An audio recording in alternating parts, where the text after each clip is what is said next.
Bem, pessoal, voltamos aí com mais uma aulinha de Química Orgânica, na verdade, gente. E hoje nós falaremos de uma função, tá? Muito importante, que é justamente a função ácido carboxílico, tá, gente? Nós já aprendemos aí, né, várias funções orgânicas, mas dentre elas a gente viu dois grupos funcionais, hidroxilas e carbonilas, tá? Só que as hidroxilas se distribuem em três funções, né, gente? Que é a função álcool, a função enol e a função fenol. E a carbonila se distribui em duas funções, que é justamente a função aldeído e a função cetona, tá?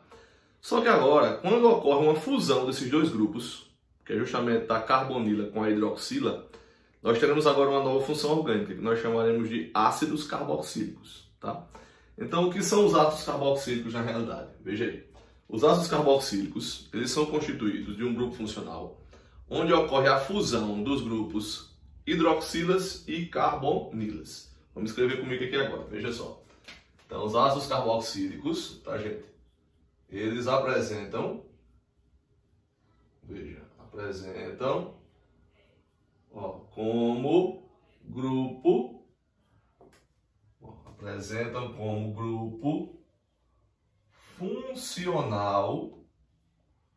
grupo funcional a carboxila. Veja aí, a carboxila, que significa a união da carbonila mais, veja aí, a hidroxila. Então, quando eu juntar uma carbonila com a hidroxila, nós vamos ter uma carboxila. Por isso que o grupo funcional dos ácidos carboxílicos, ele pode ser representado assim, ó, de forma estrutural. Veja, de forma estrutural. O que é que nós temos? Está lá, ó, a carbonila ligado à hidroxila. Só que em algumas situações, o que é que acontece, né, gente? Acontece que ocorre uma certa condensação desse grupo. Então, esse grupo, em algumas situações também, ele pode vir assim, ó, COOH, veja aí, ó, COOH, ou ainda, em algumas situações, o cara pode ainda mais usar de má fé, né, e condensar ainda mais o composto. Veja aí, então ele pode fazer isso, ó, CO2H. Ou seja, ele colocou aqui de forma estrutural, a função toda abertinha, toda bonitinha, colocou ela aqui um pouco condensada e aqui ele colocou a estrutura super condensada, tá? Mas toda vez que você tiver a função ácido carboxílico, a gente vai ter sempre a união da hidroxila com a carbonila, hidroxila com a carbonila. Vou circular aqui bonitinho para ficar tudo organizado, tá? Para a gente saber realmente que essas três representações indicam justamente a mesma coisa, só que sendo escrito, né, gente? Sendo escrito de forma diferente, escrito de forma diferenciada uma da outra. Tá ok? Veja aí. Existem vários ácidos carboxílicos que são bem importantes. Então veja alguns ácidos conhecidos.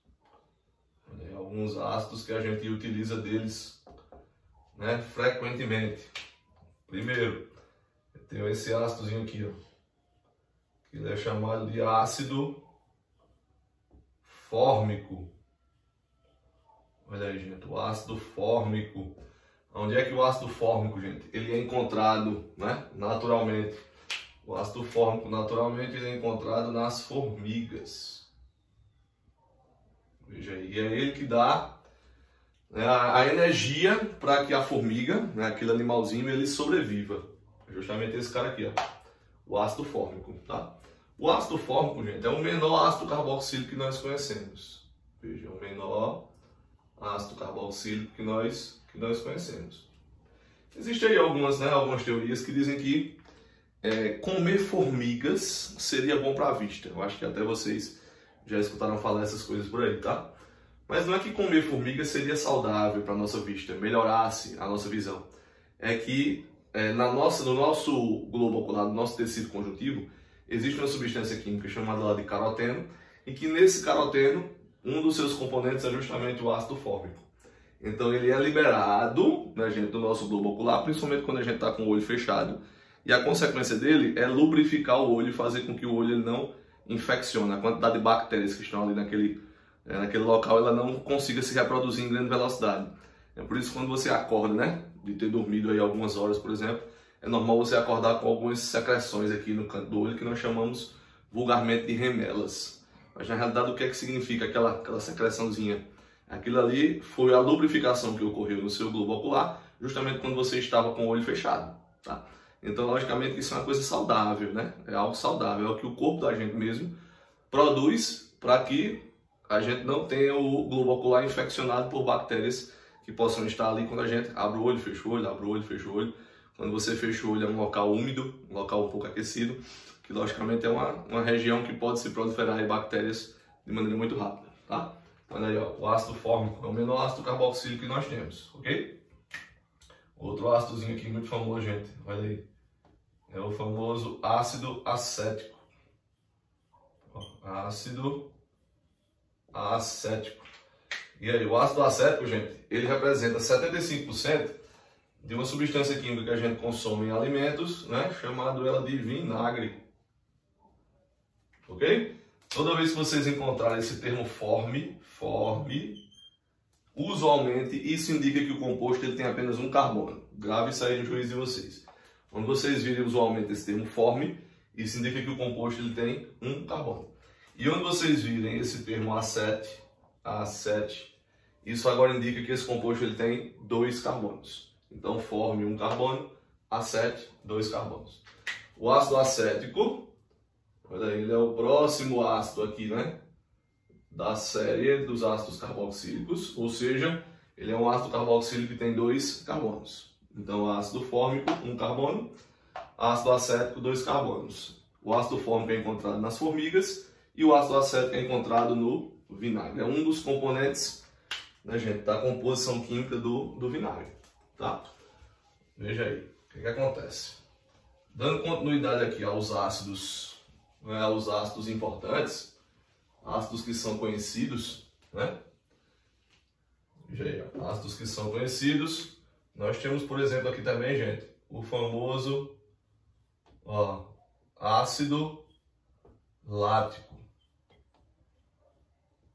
Ácido lático. O ácido lático, né? Ele pode ser encontrado no leite, tá? Mas ele também, gente, pode ser encontrado nos músculos, nos nossos músculos, principalmente quando o músculo ele sofre fermentação. Quando o músculo ele está muito, né, relaxado, tá?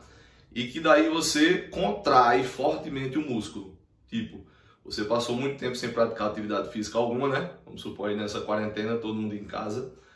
Aí daqui a pouco você foi fazer uma corrida, fazer uma caminhada, né? Fazer um treino. Aí quando é no outro dia, posteriormente a você ter feito a sua atividade, você percebe que sua musculatura está dolorida, né? Sua musculatura está, né, inflamada. Por quê? Porque ela estava relaxada e quando você fez força, você contraiu a musculatura. Essa contração muscular, né, gera um processo de fermentação lático. E esse processo de fermentação lático produz o ácido lático nos músculos, que faz justamente, indica justamente essa dor que a gente sente um dia ou 2 dias, né, posteriormente, depois de você ter feito realmente essa atividade física. Tá? Só que assim, gente, não tem como ser a mesma substância, o ácido lático que está no leite e o ácido lático que está nos músculos. Aí, entre esses 2 compostos, existe um processo chamado de isomeria óptica, que é o que é conhecido também, gente, como enantiomerismo ou enantiomorfismo. O que é que significa isso? Veja só. O ácido lático é esse composto aqui, ó. Esse aqui é o ácido lático. Ele é composto por 2 funções orgânicas. Ele tem um álcool e tem um ácido carboxílico. Ele apresenta um álcool e um ácido carboxílico. Olha aí o ácido lático, quem é ele? Tá vendo? Só que assim, se eu pegar esse ácido lático, tá, essa estruturazinha aqui dele, e colocar, gente, na frente de um espelho plano. Então isso aqui suponho que seja um espelho plano, tá?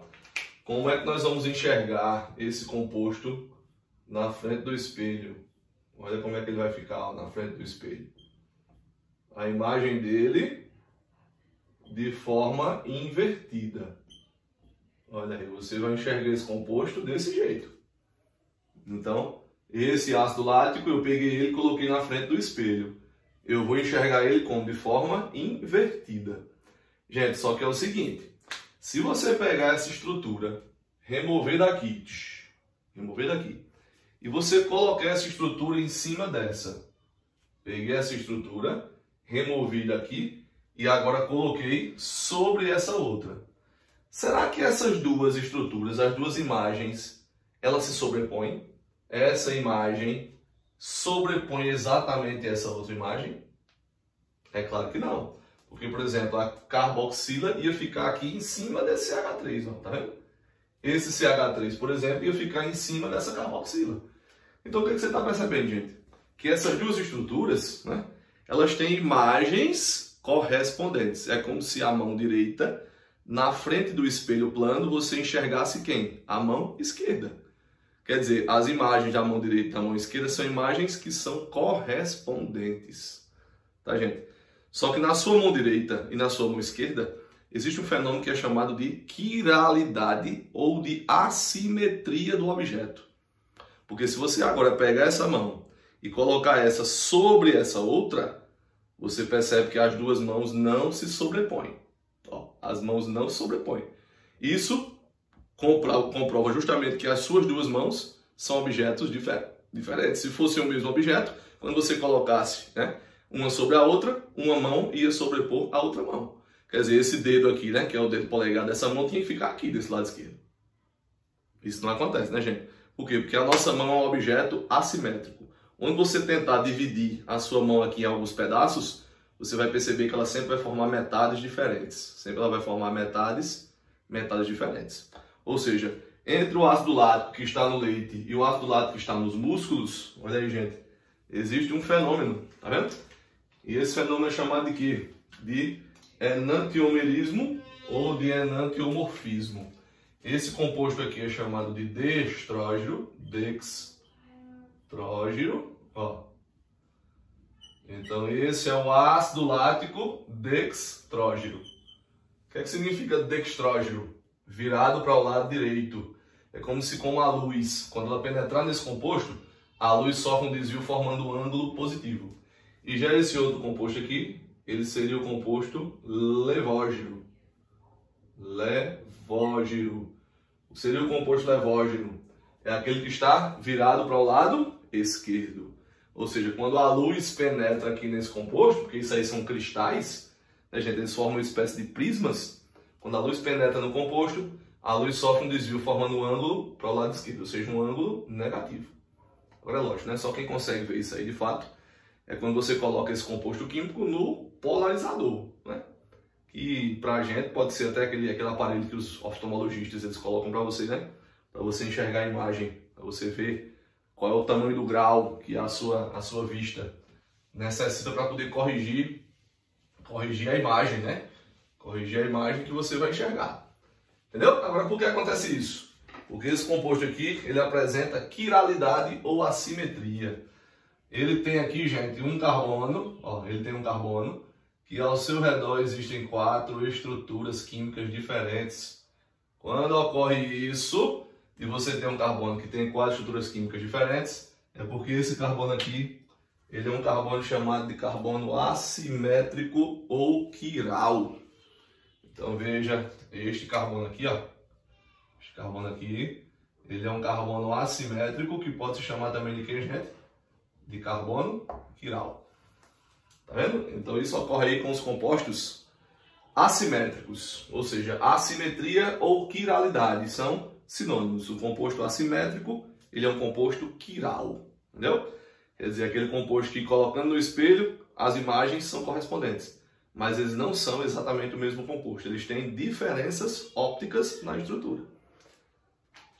Entende, gente? Tem outros ácidozinhos aqui, veja aí, pra gente só matar essa parte aqui, por exemplo, com o ácido butírico. O ácido butírico, que é encontrado, por exemplo, né, gente, na manteiga rançosa, que é o cheiro de chulé. Manteiga rançosa. que é o cheiro de ranço. Né? O nosso chulezinho também produz esse composto aí, gente, o ácido butírico, né? Tem outro ácido muito conhecido nosso, veja aí, que ele é o ácido graxo, ou os ácidos graxos. Por isso que uma das aplicabilidades, né? Uma das aplicações de se produzir, de se usar, né, gente, os ácidos carboxílicos são em ésteres. Pois os ésteres são óleos, gorduras, ceras, graxas, né? Então os ácidos graxos, olha aí, ácido graxo. E aí, gente, esse cara aqui, ó, é um dos componentes das gorduras. Agora existe uma restriçãozinha que é o ácido graxo, tá? Para ser um ácido graxo, ele tem que apresentar, gente, no mínimo 12 átomos de carbono. Quer dizer, tem que ser uma estrutura longa, né? Uma estrutura extensa, tá? E, minha gente, a nomenclatura e o PAC. A nomenclatura e o PAC dos ácidos carboxílicos segue a seguinte ordem. Você vai ter ácido, mais o nome do composto normalmente, minha gente. Posição do radical, prefixo, infixo, normal. Então é como se ele fosse o nome do hidrocarboneto. O nome do composto normal, como se ele fosse o hidrocarboneto, tá? Só que no final você tem que usar o que, gente? O sufixo óico. Então no final a gente sempre utiliza o sufixo óico, tá? Veja aqui um exemplinho. Veja aí um exemplinho como é que isso fica. Olha, supondo nós temos aqui este composto. Normalzinho, tá aqui esse composto.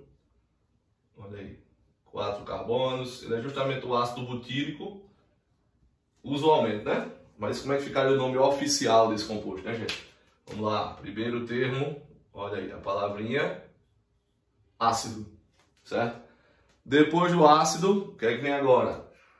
Posição do radical. Como o composto não tem radical, a gente passa direto para o prefixo. Quantos carbonos você tem aqui nessa estrutura? 4. Então, 4 carbonos nós usamos but. 4 carbonos, but. Agora, só temos ligações simples, então butan. Olha aí o infixo, tá vendo, gente? E sempre o ácido carboxílico, olha lá, ele vai ter que terminar em óico. Então, esse aí é o nosso famoso, conhecido ácido butanóico, que usualmente é chamado de ácido butírico. Usualmente conhecido, chamado ele de ácido butírico. Tá, gente? Beleza? Existem funções que justamente derivam dos ácidos carboxílicos. Que funções são essas? São elas os sais de ácidos carboxílicos, que nós chamamos também de sais orgânicos, tá? Os ésteres e também os anidridos, que são as 3 próximas funções orgânicas que nós vamos falar com vocês aí já nas próximas aulas. Então são 3 funções orgânicas que derivam dos ácidos carboxílicos. São elas sais orgânicos ou sais de ácidos carboxílicos, ésteres e anidridos. Até funções nitrogenadas, como por exemplo as amidas, elas também são derivadas de ácidos carboxílicos. É por isso que eu sempre friso para vocês que as 2 funções mais importantes que nós temos são as funções álcool e ácido carboxílico, porque a partir delas nós conseguimos, gente, derivar justamente outras funções orgânicas. Tranquilo? Valeu, gente, um cheiro, tudo de bom para vocês, só o filé.